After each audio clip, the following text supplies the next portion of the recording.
신앙생활을 하다 보면 문득 이런 생각이 들 때가 있습니다.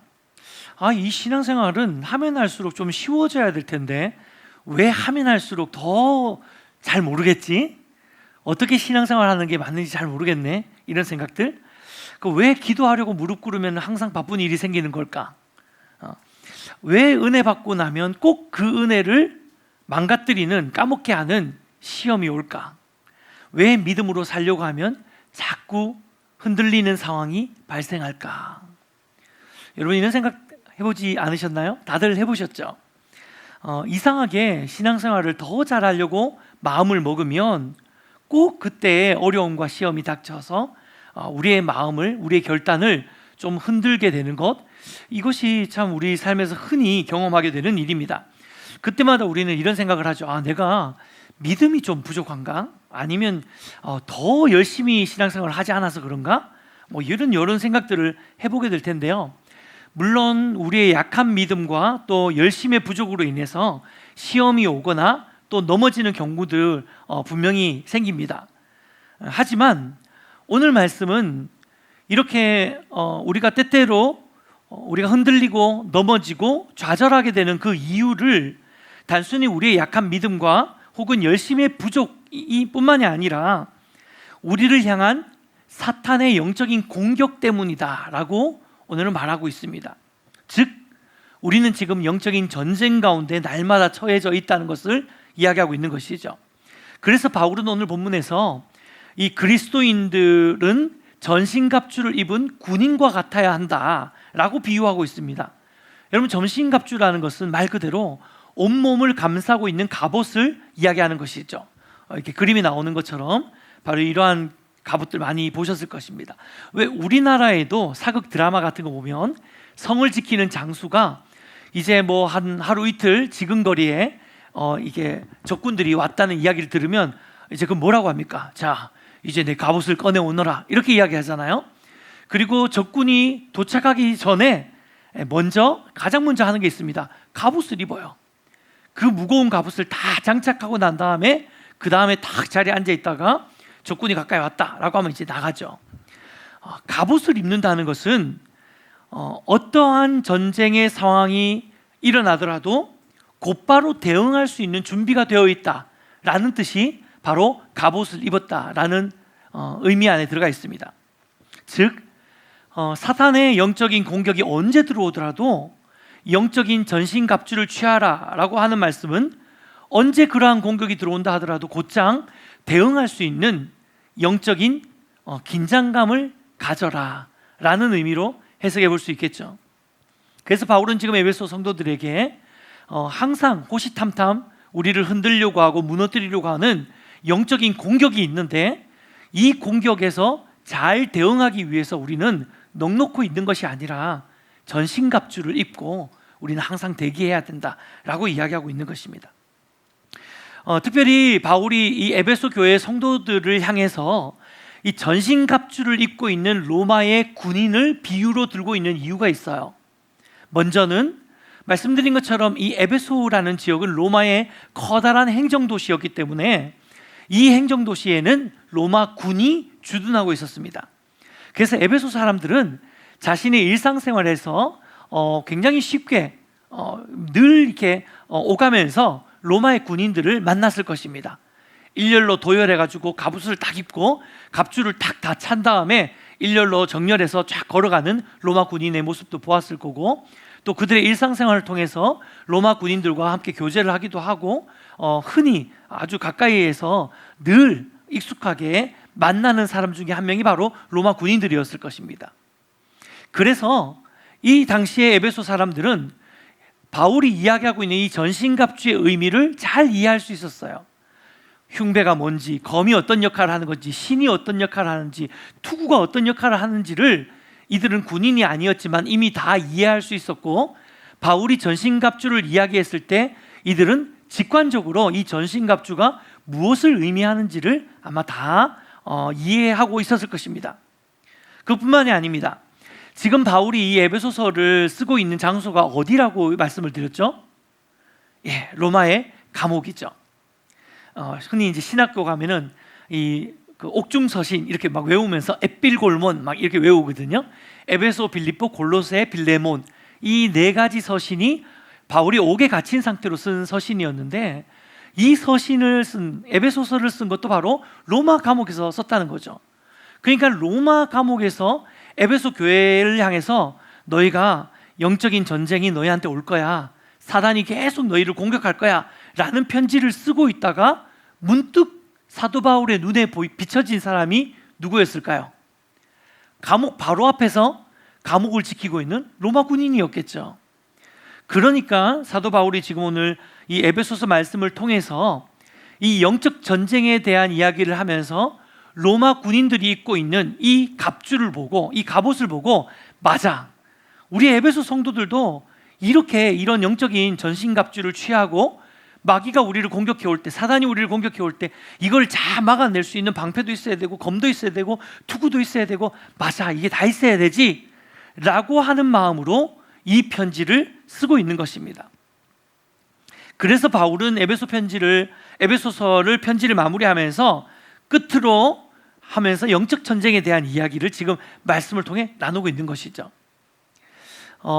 옛말에 지피지기면 백전백승이다 라는 격언이 있는 것처럼 오늘 말씀을 통해서 우리 삶에도 사실 에베소 성도들과 동일하게 우리를 흔들고 무너뜨리고 넘어뜨리려고 하는 그 원수의 영적인 공격들이 우리에게도 있잖아요.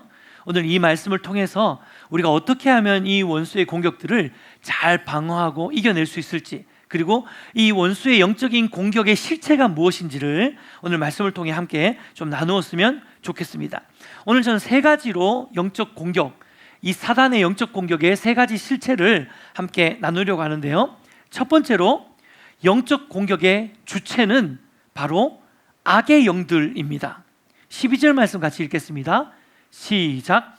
우리의 씨름은 혈과 육을 상대하는 것이 아니요 통치자들과 권세들과 이 어둠의 세상 주관자들과 하늘에 있는 악의 영들을 상대함이라. 흔히 우리는 인생을 살아가면서 크고 작은 인생의 문제를 만날 때마다 이러한 문제의 원인을 사람들에게 두기 일쑤입니다. 아, 이거 뭐 해가지고 저 사람이 이렇게 해서 이렇게 됐구나.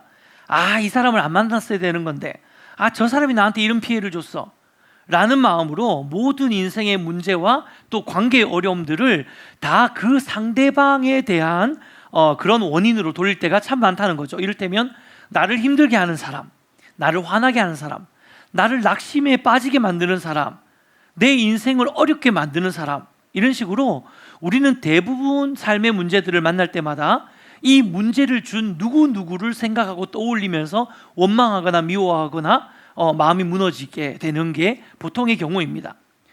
그런데요, 성경은 아주 분명히 이야기합니다. 우리의 싸움은 혈과 육의 싸움이 아니다. 혈과 육의 싸움이 아니다라는 말이 무슨 말이겠습니까?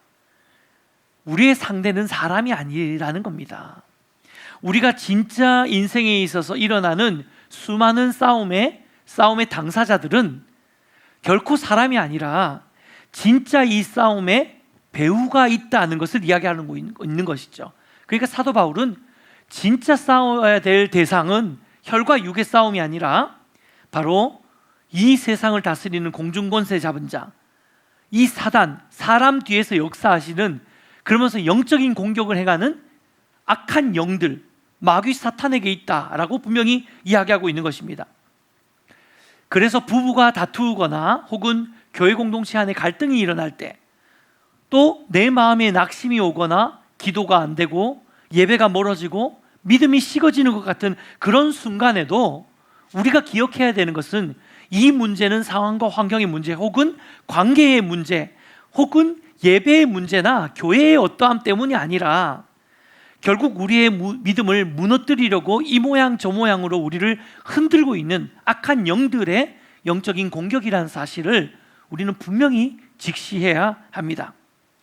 그런데 여러분, 안타깝게도 우리의 모습은 어떻습니까? 보통 이런 일들이 일어나게 되면 우리는 본질적인 싸움의 대상을 분명히 깨닫고 간파하기보다는 겉으로 보여지고 드러나는 사람들과의 그 관계 안에서 갈등하고 싸우고 미워하고 험담하고 비난하고 배척하기에 바쁘지 않습니까?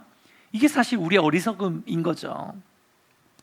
사랑하는 여러분, 우리의 싸움은 사람을 향한 싸움이 아닙니다. 사람은 사랑의 대상이에요. 싸움의 대상이 아닙니다. 여러분, 진짜 우리의 싸움의 대상은 바로 보이지 않는 곳에서 우리에게 악한 공격을 행하고 있는 그 영적인 권세들, 원수마귀라는 사실을 우리는 늘 기억하고 날마다 우리 삶 가운데 영적 전쟁에 대비하는 여러분 되시기를 축복해 드립니다. 두 번째로 이 영적 공격의 방법을 함께 나눌 텐데요. 사단이 우리를 공격해 오는 방법은 분명합니다. 성경에서 그 대표적인 방법으로 이야기하고 있는 것이 바로 속임수입니다. 11절 말씀 같이 읽어볼까요? 함께 읽겠습니다. 시작. 마귀의 관계를 능히 대적하기 위하여 하나님의 전신갑주를 입으라. 성경은 우리의 진짜 싸움의 대상이 악한 영, 마귀라고 이야기했고요. 이 마귀를 우리가 대적해야 된다라고 이야기하고 있는데, 오늘 11절 말씀에서 놀라운 사실은 마귀를 대적할 때 마귀의 힘과 능력을 대항하라, 대적하라가 아니라 마귀의 관계에 대적하라라고 이야기하고 있어요. 여러분, 관계라는 말은 한자어인데요, 간사할 간자에 꾀 개자를 씁니다. 지혜 개자인 거죠. 그러니까 관계라는 것은 간사한 꾀, 속임수를 의미하는 것입니다. 헬라어로도 메소데이아라고 이야기하고 영어 성경 킹 제임스 버전에서도 와일스라고 번역을 하는데, 이 둘 다 속이는 전략, 속임수, 교활한 꾀라는 의미를 가지고 있어요. 그 무슨 말입니까? 쉽게 이야기해서 관계라는 것은 힘으로 싸우는 게 아니라 거짓말로 싸우는 거예요. 속임수로 싸우는 거예요. 이걸 좀 쉽게 이해를 하자면, 여러분 삼국지 읽어보셨나요? 삼국지 보면 뭐 읽어보진 않아도 대충 내용은 알잖아요. 거기 보면 뭐 유비, 관우, 장비 같은 아주 유명한 장수들이 나옵니다. 그런데 이러한 장수들이 싸움에 나가서 싸우는 것은 힘과 능력을 가지고 싸우는 것이죠. 근데 실제로 전쟁터에서 칼을 휘두르거나 무기를 휘두르면서 힘으로 싸우지 않고 이 관계로 싸우는 사람이 있습니다. 삼국지에서는 그 사람이 바로 제갈공명이죠. 이 제갈공명은 모략가라고 이야기하죠. 전략가입니다. 그러니까 상대방을 어떻게 속여서 상대방의 방심하고 있을 때 허점을 치는지, 이런 식으로 해서 이 모략을 통해서 이 꾀를 내어서 적군을 이기는 그런 사람이 바로 모략가인데, 바로 제갈공명이 그런 사람이죠. 그러니까 힘으로 싸우는 싸움이 아니라 관계, 속임수로 싸움인 것이죠. 이것은 우리에게 아주 중요한 그 깨달음을 줍니다. 여러분, 사탄은 우리에게 정면으로 우리를 대놓고 공격하는 경우가 극히 드물어요. 물론 그런 경우도 있겠죠. 하지만 대부분의 경우 사단이 우리를 공격하는 방법은 정면 승부가 아니라 관계를 통해서 우리를 속이고 이렇게 우리를 돌아서 우리의 연약함, 우리의 허점을 공격하면서 이간질하거나 속이거나 거짓 메시지를 줌으로써 우리를 무너뜨리게 만드는 것, 이것이 바로 사단의 가장 잘 쓰는 사단의 무기이고 전략이라는 것을 우리가 알아야 됩니다. 얼마 전에 제가 그 C.S. 루이스가 쓴 스크루테이프의 편지라는 책을 한번 소개해드린 적이 있죠. 비교적 얇은 책이긴 하지만 굉장히 재미있는 책이라고 말씀을 드렸는데, 이 스크루테이프의 편지는 이 고참 악마인 스크루테이프가 자신의 조카인 웜우드에게 어떻게 하면 그리스도인들을 절망에 빠뜨리고 무너뜨리고 시험에 빠지게 할 수 있는지를 그 노하우를 적어주는, 그 마귀의 입장에서 쓴 노하우를 적어주는 그런 책입니다. 근데 여기에서도 지난번에 나누었던 것처럼 이 스크루테이프가 웜우드에게 네가 절대로 하지 말아야 되는 공격이 있다. 그게 뭐냐면 성도들을 대놓고 정면에서 환난을 주거나 시험을 주는 것이다. 왜 이걸 하면 안 되냐면, 만약에 너가 정면으로 성도들을 대항하면서 대적하고 정면으로 그들에게 시험과 환난의 상황을 준다면 성도들은 하나님을 더 붙들게 될 것이다. 그러니까 정면 승부를 하지 마라 라고 이야기를 하죠. 맞습니다. 사단은 우리를 속이는 존재입니다. 비겁한 존재예요. 그래서 성경에서 마귀의 이름을 거짓의 아비라고 이야기를 하고 있는 것입니다. 거짓의 아비가 무슨 뜻입니까? 거짓말 됐다 잘한다는 거잖아요. 예. 그러니까 사단이 하는 건 뭐냐면, 여러분 정면으로 부딪혀서 한번 싸워보자 나랑, 이게 아니에요. 어떻게든 간사한 말로, 강교한 말로 여러분을 꼬드기고, 이게 여러분에게 이득이 되는 것 같고, 이렇게 하는 게 맞는 것 같고, 그러면서 우리를 속이는 말로 계속해서 우리를 미혹해 하는 것, 이것이 바로 사단의 가장 중요한 전략이라는 것입니다. 그러면서 때때로는 우리가 영적 전쟁에서 좀 무너지고 또 지치고 넘어지고 실수할 때가 있잖아요. 그럴 때면 사단이 여지없이 틈타는 거죠. 우리의 마음 가운데 정죄감, 죄책감이라는 무기를 가지고 와서 또 우리에게 거짓으로 속입니다. 야, 너 같은 사람이 어떻게 예배를 드려? 네가 어떻게 하나님의 자녀라고 할 수 있어? 뻔뻔하게. 야, 하나님도 이런 너는 싫어할 거야. 이런 식으로 해서 끊임없이 우리에게 미혹해 만들고 속이죠. 그리고 정말 우리가 사랑해야 할 가족들, 또 교회, 이웃들을 오해하게 만들고 또 서운하게 만들고 미워하게 만드는 것, 이 모든 것들이 사단의 전략, 우리를 공격해오는 사단의 방법이라는 것을 우리가 기억해야 됩니다. 여러분, 이것은 사단의 첫 번째 관계에서 너무나도 선명하게 볼 수 있습니다. 사단의 첫 번째 거짓말이 어디에 나옵니까? 창세기에 나오죠. 창세기 3장 1절입니다. 같이 읽겠습니다. 시작. 그런데 뱀은 여호와 하나님이 지으신 들짐승 중에 가장 간교하니라. 뱀이 여자에게 물어 이르되 하나님이 참으로 너희에게 동산 모든 나무의 열매를 먹지 말라 하시더냐. 여러분, 하나님은 분명히 아담과 하와에게 동산 모든 나무를 먹어라 라고 말씀하셨어요. 다만 동산 중앙에 있는 선악을 알게 하는 나무의 열매만 먹지 마 라고 이야기를 하셨어요. 그런데 사단은 완전히 이 말을 왜곡시키죠. 야, 하나님이 진짜 동산에 있는 모든 나무 다 먹지 말래? 여러분, 그게 말이 됩니까? 동산에 있는 모든 나무 먹지 말라 그러면 굶어 죽으라는 말이잖아요. 하나님이 그런 이야기를 하실 수가 없죠. 하셨을 리가 없는데 사단은 그것을 알면서도 지금 이 말씀을 왜곡하고 있는 것이죠. 그러면서 점점점 이 아담과 하와의 마음 안에 하나님에 대한 부정적인 이미지를 먼저 심겨주고, 그리고 마지막엔 어떻게 합니까? 너희가 이것을 먹어도 결코 죽지 아니하리라. 거짓말입니다. 결정적으로 속이는 거예요. 그래서 영적 전쟁은 칼의 싸움이 아니라 여러분 생각의 싸움입니다. 잠언 4장 23절 말씀 같이 한번 읽어볼까요? 함께 읽겠습니다. 시작. 모든 지킬 만한 것 중에 더욱 내 마음을 지키라. 생명의 근원이 여기서 남이니라. 무슨 생각이 나를 사로잡는지, 어떤 말에 내 마음이 기울여지는지, 여러분 바로 여기서 영적 전쟁의 승패가 갈려지는 것이죠.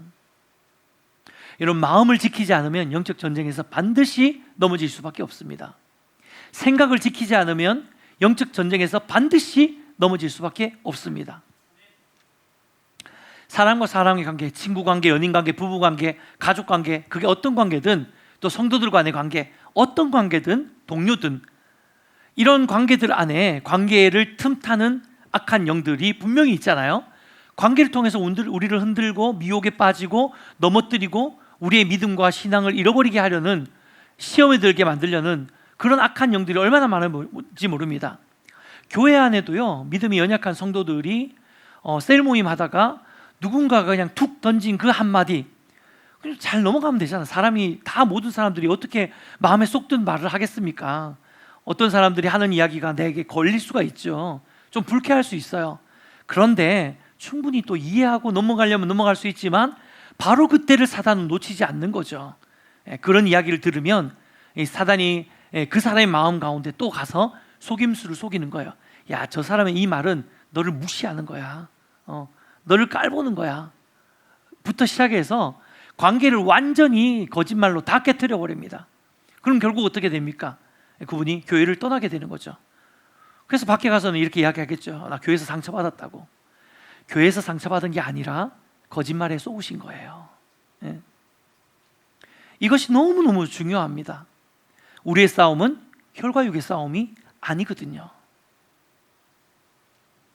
그래서 잠언은 이렇게 이야기하는 거예요. 무릇 지킬 만한 것 중에 내 마음을 지키라. 여러분, 마음 지키는 게 뭐 대단한 거라고. 생명의 근원이 여기서 난대요. 그만큼 여러분, 우리의 이 마음을 지킨다는 게 이게 되게 놀라운 일이라는 거예요. 마음 하나 지키는 게 뭐 그렇게 대단합니까? 아니에요. 대단한 겁니다. 그래서 여러분이 마음을 잘 지키셔야 되는 거예요. 원수의 거짓에 속지 않으셔야 되는 것입니다. 참고로 성경은 이 사단의 속임수로부터 우리를 지키는 아주 강력한 무기 2개를 소개하고 있는데요. 그게 바로 말씀과 기도예요. 예수님도 마태복음 4장에 보면 예수님이 공생애를 시작하시면서 처음 광야에 나가셨을 때 사단이 예수님을 시험하죠. 그러면서 사단이 예수님께 공격하는 방법이 뭔지 아십니까? 야, 사단이 진짜 간이 배밖에 나왔죠. 예수님을 상대로 거짓말을 쳐요. 사단은 거짓의 합이거든요. 할 줄 아는 게 거짓말밖에 없어요. 예수님을 상대로 거짓말 치는 거야. 야, 네가 나한테 절하면 내가 너한테 만국을 줄 거야. 바보 같은 소리. 예수님이 만국의 왕이신데 지가 왕국의 왕입니까? 아니잖아요. 이 만국이 사단의 것입니까? 아니죠. 근데 마치 제 것인 양 허세를 떨면서 거짓말로 예수님을 속이려고 하는 것, 이것이 사단의 모략이에요. 근데 예수님이 속습니까? 안 속죠.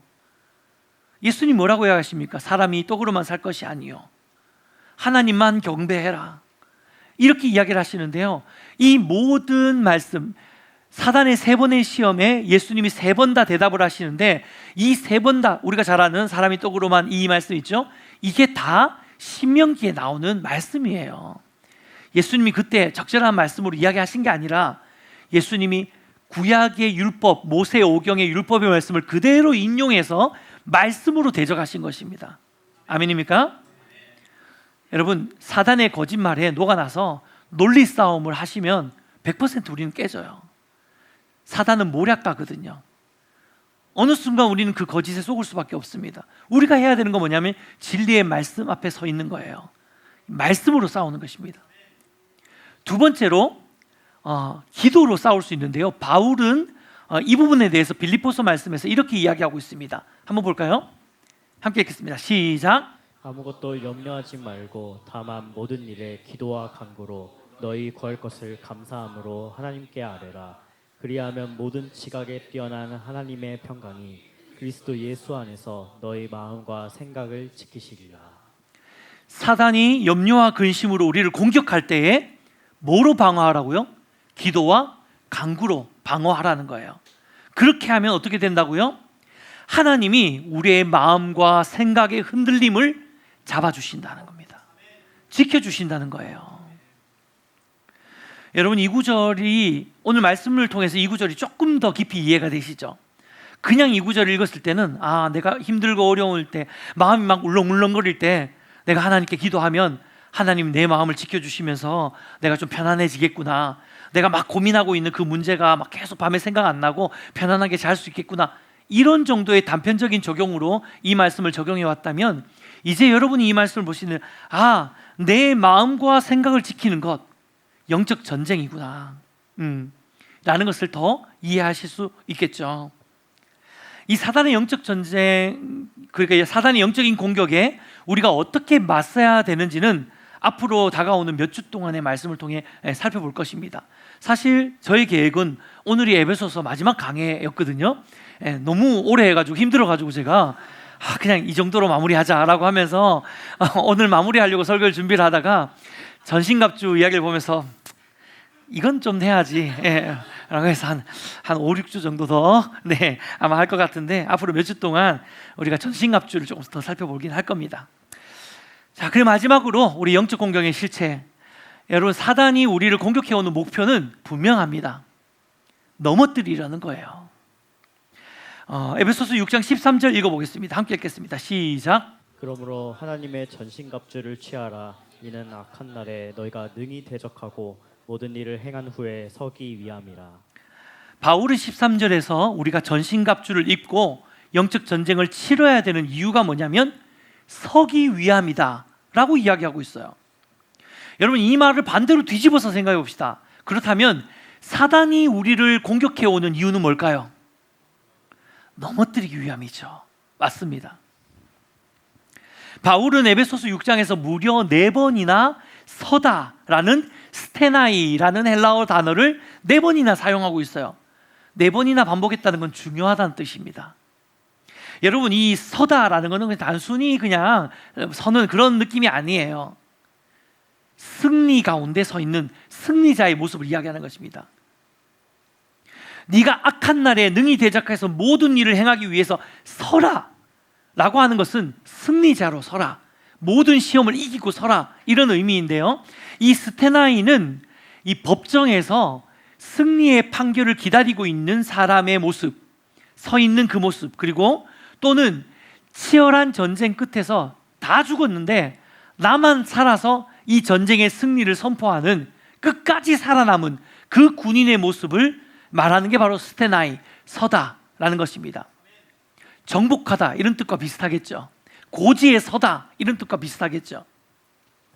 근데 사단은 바로 이렇게 우리가 서 있는 그 자리에서 우리를 계속해서 호시탐탐 밀어내고 떨어뜨리고 무너뜨리려고 계속해서 우리를 공격하고 계속해서 우리 다리를 거는 거예요. 또 걸고 또 걸고, 우리가 쏙 피하면 또 걸고, 쏙 피하면 또 걸고, 이러면서 계속 거는 거예요. 시비를 계속 거는 거죠. 여러분, 도대체 사단이 왜 이렇게 우리한테 시비를 거는 걸까요? 왜 자꾸 우리를 공격하는지 아십니까? 간단해요. 여러분 잘 들으세요. 이게 진짜 중요합니다. 여러분, 사단이 할 수 있는 일, 사단이 여러분에게 할 수 있는 일은 넘어뜨리는 것밖에 할 수 없어요. 우리 안에 있는 생명을 절대로 거두갈 수 없습니다. 우리 안에 있는 십자가의 보혈을 절대로 무력화시킬 수 없습니다. 2000년 전에 예수 그리스도께서 십자가에서 이루어 놓으신 승리를 절대로 뺏어갈 수 없습니다. 내가 어떻게 무너지고 어떻게 쓰러지고 어떻게 초라한 자리에 처해져 있고 너무나도 볼품없이 형편없이 하나님의 자녀와는 전혀 관계없는 것처럼 완전히 죄 가운데 빠져서 무너져가지고 허덕허덕거리는 탕자와 같은 삶을 산다 하더라도 예수 그리스도 안에 있는 자, 그 십자가를 믿고 붙들고 그것을 의지하는 자는 분명히 최후 마지막 날, 이 마지막 때에, 결국 그날에 우리는 예수 그리스도께서 이루신 그 승리 위에 서게 될 줄 믿습니다. 승리자가 될 줄 믿습니다. 승리하였네, 어린 양의 보혈로. 우리는 보혈의 능력으로 서리라. 아멘입니까? 내 능력으로 서는 거 아니에요. 여러분이 큐티 잘해가지고 서는 거 아닙니다. 여러분이 훈련 열심히 받아서 서는 거 아니에요. 여러분이 하나님 자녀답게 살았기 때문에 서는 게 아니에요. 우리의 어떠함이 아니라 예수 그리스도의 십자가의 어떠함 때문에, 그가 이루신, 그분이 이루신 그 승리 때문에 우리는 서는 것입니다. 그래서 사단은 우리가 서는 것을 막을 수가 없다고요. 우리는 설 수밖에 없는 존재예요. 사단이 할 수 있는 것은 뭐냐면, 마지막 날이 오기 전까지 예수 그리스도께서 왕으로 재림하셔서 이 땅에 완전한 하나님의 통치가 이루어지는 그날까지 끊임없이 우리를 미혹하고 넘어뜨리고 무너지게 하려는 것, 그것밖에 할 수 없는 거예요. 그가 할 수 있는 일은 고작 그거라는 것입니다. 여러분, 존 스토트 목사님, 아주 유명한 목사님이신데요, 이분이 쓰신 에베소서 주석에 이 부분에 대해서 이렇게 설명하고 있는데 제가 읽어드릴게요. 전쟁은 주님의 것이다. 우리의 역할은 승리를 얻는 것이 아니라 이미 주님이 이루신 승리를 누리며 그 자리를 지키는 싸움이다. 사탄은 할 수 있는 것은 그저 우리가 이 진리를 잊고 넘어지기를 기다릴 뿐이다. 사랑하는 여러분, 그래서 사탄은 우리를 넘어뜨릴 수는 있지만 우리를 결코 패배시킬 수 없습니다. 아멘입니까? 시편 37편 24절은 이렇게 이야기합니다. 같이 읽겠습니다. 시작. 그는 넘어지나 아주 엎드러지지 아니하는 여호와께서 그의 손으로 붙드심이로다. 아멘. 여러분, 이 사실을 믿으십니까? 여러분, 좀 넘어져도 괜찮아요. 좀 쓰러져도 괜찮습니다. 좀 지쳐도 괜찮아요. 왜냐하면 우리가 넘어질 수 있지만 아주 엎드려지는 존재는 아니기 때문입니다. 왜요? 하나님이 그렇게 두시지 않습니다. 예수 그리스도께서, 여호와께서 그의 손으로 여러분을 붙들고 계시기 때문에. 여러분, 저는 이게 정말 많이 경험했어요. 전 참 약한 사람이거든요. 저는 신학교를 다니면서도 중간에 신학교를 자퇴를 한 사람이에요. 나는 이 길이 아닌가 보다. 지금 목사는 나랑 안 맞는 것 같아. 얼마나 많은 순간 제가 유혹이 있고 시험이 있고 환난이 있고, 그리고 제가 정말 하나님 앞에 서지 못하고 무너질 때가 너무 많았었어요. 정말 인생의 밑바닥에서 죽음을 생각할 때도 있었고, 정말 죽고 싶어서 약을 모았을 때도 있었어요. 그런데 하나님이 그때 하나님의 의로운 오른손으로 정말 깊은 웅덩이와 수렁에 빠져 있는 것 같은 저를 건지셔서 완전히 그 안에서 무너지지 않도록 저를 일으키시더라고요. 그리고 나로 나의 높은 곳에 다니게 하시네. 하나님이 나를 높은 곳에 세우시는 거예요. 여러분, 이게 저만의 이야기가 아니고 여러분의 이야기입니다. 여러분의 하나님이에요. 여러분의 예수님이십니다. 그 십자가가 저와 여러분 안에 있는 줄 믿습니다. 이것이 바로 종료주일에 우리가 붙들어야 되는 진리인 것이죠. 말씀을 맺겠습니다. 우리가 잘 부르는 나는 믿네라는 찬양, 여러분 잘 아시죠? 제가 예전에 설교 때 이 나는 믿네의 찬양을 조금 설명해 드린 적이 있는데요, 이 나는 믿네라는 찬양은 우리나라 찬양이 아니고 브라질 찬양을 우리나라 말로 번역한 찬양입니다. 원래는 브라질어예요. 근데 이 브라질어로 나는 믿네의 찬양, 이 찬양의 제목이 뭐냐면 홈뺑도 앵페거든요. 제가 어느 날 우연히 이 나는 믿네의 원곡 버전, 브라질어 버전을 유튜브에서 보게 된 거예요. 우연히. 그런데 이 사람들이 이 찬양을 부르는데 뭔가 느낌이 달라. 한글로 부르는 거랑 느낌이 달라. 우리는 나는 믿네 이렇게 불렀는데, 얘네들은 이 삼바의 나라라서 그런지 모르면 홈뺑도 엠페 막 이러면서 막 엄청 열정적으로 부르는 거예요. 막 홈뺑도 앵페 막 이러면서, 나는 믿네란 가사랑 얘가 약간 좀 이질감이 드는. 그래서 제가 브라질에 하고 그때 당시는 챗GPT가 이렇게 아주 활성화되지 않았기 때문에 지금 같으면 바로 돌렸겠죠. 근데 이제 브라질 선교사로 계시는 이제 선배님을 통해서 이 가사의 해석을 듣게 된 거예요. 여러분, 홈뺑도 앵페는요, 나는 믿음으로 격파한다, 나는 믿음으로 돌파해낼 것이다 라는 뜻이에요. 소름 돋지 않습니까? 그러니까 얘네들이 막 홈뺑도 앵 이러면서 부를 수밖에 없는 거예요. 나는 믿음으로 격파해내야 되는데 홈뺑도 앵 이게 아니에요. 우리가 부르는 느낌이 아니라고요. 여러분, 저는 그리스도인의 삶이 이러하다고 생각합니다. 홈뺑도 앵페. 앞에 나를 막고 있는 인생의 문제가 있더라도 홈뺑도 앵페, 믿음으로 돌파해내는 거예요. 시시때때로 나를 공격해오는 원수의 공격이 내 앞에 놓여있다 하더라도 홈뺑도 앵페, 믿음으로 꾸역꾸역 돌파해내는 거예요. 그런 과정 가운데 여러분 충분히 깨질 수 있습니다. 코피 터질 수 있어요. 무너질 수 있어요. 넘어져서 무릎 까질 수 있습니다. 괜찮아요. 왜요? 전쟁은 그런 거거든요. 아니, 전쟁하면서 막 흙 안 묻는 병사가 어디 있습니까? 전쟁하면서 까진 곳 없는 병사가 어디 있습니까? 전쟁하면서 피 한 번 안 흘려본 병사가 어디 있습니까? 다 피 철철 흘리면서 싸워요. 중요한 것은 마지막 날에 고지의 깃발을 꽂으면 되는 거예요. 그런데 그 깃발을 예수 그리스도께서 2000년 전에 십자가에서 이미 꽂아주셨다는 거 아닙니까? 이미 꽂아주셨어요. 우리는 승리한 그 예수 그리스도의 승리 위에 서 있기만 하면 되는 거예요. 버티기만 하면 되는 거예요. 그래서 저는 오늘 말씀을 준비하면서 이런 생각이 났더라고요. 이 문장이 생각나더라고요. 신앙은 버티는 거다. 내가 너무 초라한 것 같아서 포기하고 싶어도 안 포기하는 것, 그게 신앙이에요. 하나님 나를 정말 사랑하실까? 라는 마음이 들어도 사랑하실 거야 라고 버티는 것, 이게 신앙이에요. 원수가 나를 공격해서 하루에도 수십 번 넘어져도 그래도 다시 주의 십자가를 붙들면서 또 뻔뻔하게 일어나는 것, 또 뻔뻔하게 하나님 앞에 나오는 것, 또 뻔뻔하게 손을 들고 예배하는 것. 내 마음은 너 진짜 뻔뻔하다. 지난주에 너 그런 죄를 지어놓고 어떻게 여기 와서 손 들고 찬양할 수 있어? 너 지난주에 그렇게 살아놓고 너 어떻게 하나님을 예배할 수 있어? 라고 이야기가 들려오지만 다 거짓말입니다. 다 거짓말이에요. 우리는 뻔뻔하게 꿋꿋이 버텨내면서 믿음으로 돌파하는 거예요. 그러면서 주님이 주신 그 승리 위에 서는 것입니다.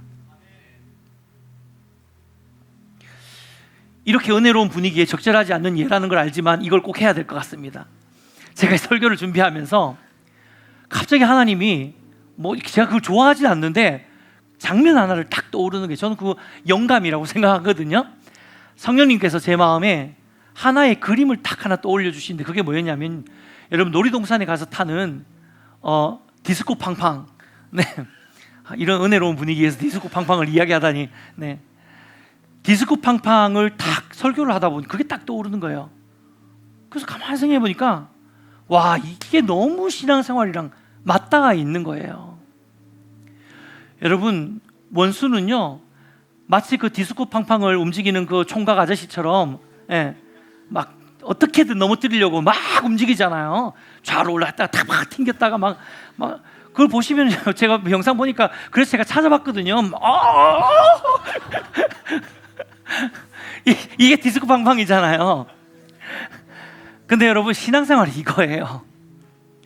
마귀가 사단이 호시탐탐 우리를 공격하고 어떻게든지 우리를 미끄러뜨리고 어떻게든지 우리를 넘어뜨리고 어떻게든지 우리가 그 자리에 가만히 앉아있지 못하도록 그 자리에 서 있지 못하도록 끊임없이 우리를 흔들어대지만 중요한 것은 난간만 잘 붙들고 있으면 돼요.